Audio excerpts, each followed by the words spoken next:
With the Jurassic period, we come to the true age of dinosaurs.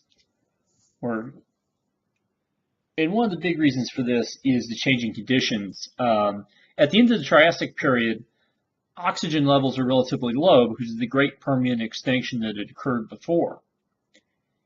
However, oxygen levels increased greatly during the time of the Jurassic period, at the same time that the landmass of Pangaea is splitting apart.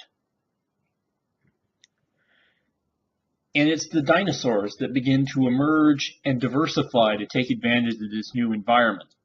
The predatory dinosaurs split into basically four groups. The Scelidosaurs are your smaller hunters. The Ceratosaurs, kind of medium hunters, usually with horns or some sort of decoration.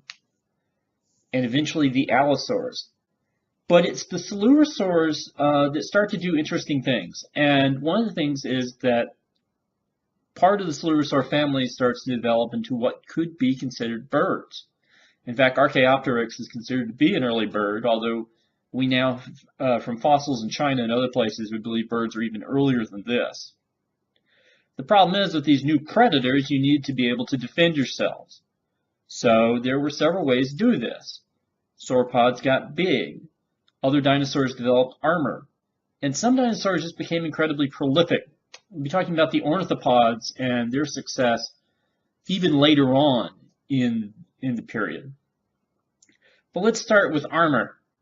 Scelidosaurus is an early example of a dinosaur that developed forms of armor, and he's sort of the godfather of the Ankylosaurs, who will show up later, and the Stegosaurus will show up within the Jurassic period.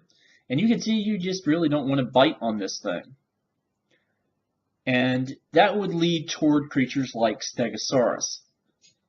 So again, you can see the plates, the spiked tail on the back. So it's definitely developing some sort of defensive system here.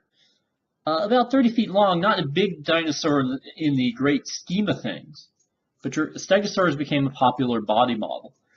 But perhaps even they are not as famous as the sauropods, whose defense was largely growing gigantic. Diplodocus was 90 feet in length. Brachiosaurus could weigh almost 40 tons. And this is what you think of when you think of a dinosaur. And they dominated the Jurassic. And the climate conditions of the Jurassic carried over a little ways into the early Cretaceous, but the continents are not done moving. And it's going to be creatures that can reproduce and adapt more quickly that are going to emerge in the future. And we're going to see that with the ornithopods.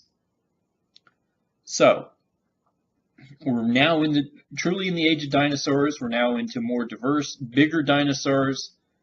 But once again, climate and change rules, because the Cretaceous is going to see a different environment and different dinosaurs than the Jurassic. And at the end of the